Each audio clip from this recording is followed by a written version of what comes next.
Hello everybody, it's Lucy Wolfe here, sleep consultant and author of The Baby Sleep Solution and all about the Baby Sleep Solution as well. I understand that many of you have challenges with trying to transition from a current co-sleeping or bed sharing arrangement and want to have your child to sleep in their own cot.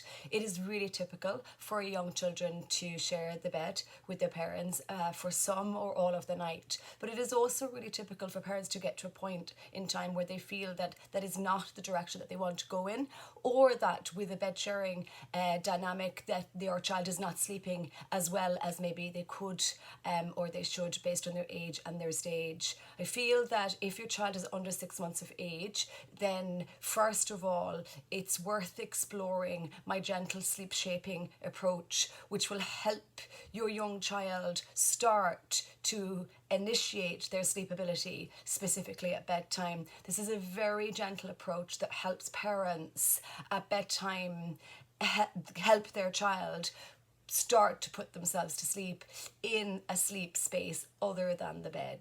And you can do this ideally in the first few months, but I find there's like a golden opportunity somewhere between 8 and 12 weeks where we begin this particular practice.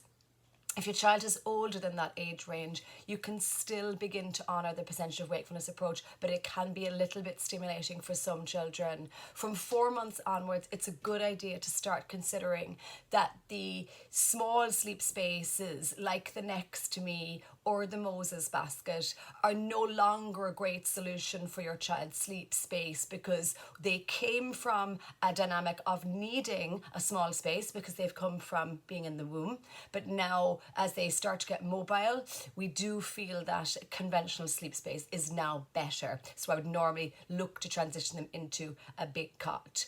Any change that you make, despite their age, it's always about preparation. It's about what's going on behind the scenes. So within that, I really do suggest really strongly that we begin to operate a feeding and sleeping balance that matches your child's age range and stage. You can find my suggestions in both of my books, and you can immediately download an online course that matches your child's age that will give you this information.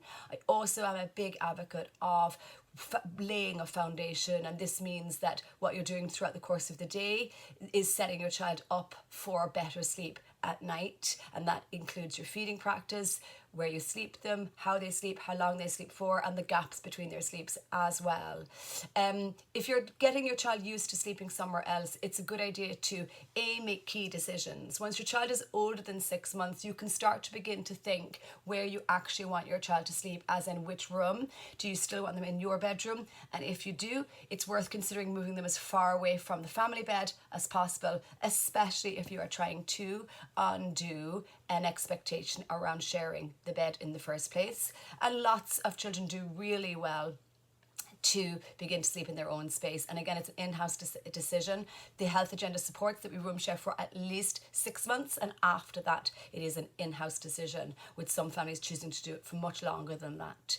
And again, it doesn't matter where you want your child to sleep, it's about making key decisions around that, and then start spending non-sleep time in the bedroom with them. Play with them in the bedroom, dress them in the bedroom, change nappies in the bedroom, so they really start to develop good forms and feelings around the space that you've selected that you want your child to sleep in. And equally, if you're looking to transition to the cot at some point, start to play with them in the cot.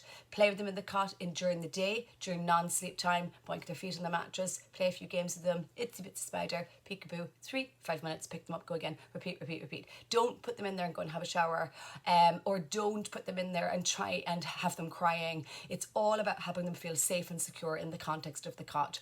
And then when you are ready to begin this big adjustment from co-sleeping or bed sharing to sleeping in the cot, again, I think it's necessary to have a plan. And again, we always make the big changes at bedtime. So helping them get to sleep in the cot at bedtime, and then helping them to return to sleep through the night in the cot. And I will always use my stay and support approach to help initiate that. Whenever you're making sleep changes, you probably need to set aside 3 or 4 weeks where you don't have huge commitments in terms of sleepovers, weekends away, or vaccinations. So it takes that length of time, in my experience, to help the transition to happen, but also for it to become established as well. You can read so much more about this, and many other topics that you may have questions on here on my blog, and also in both of my books and on the online courses as well.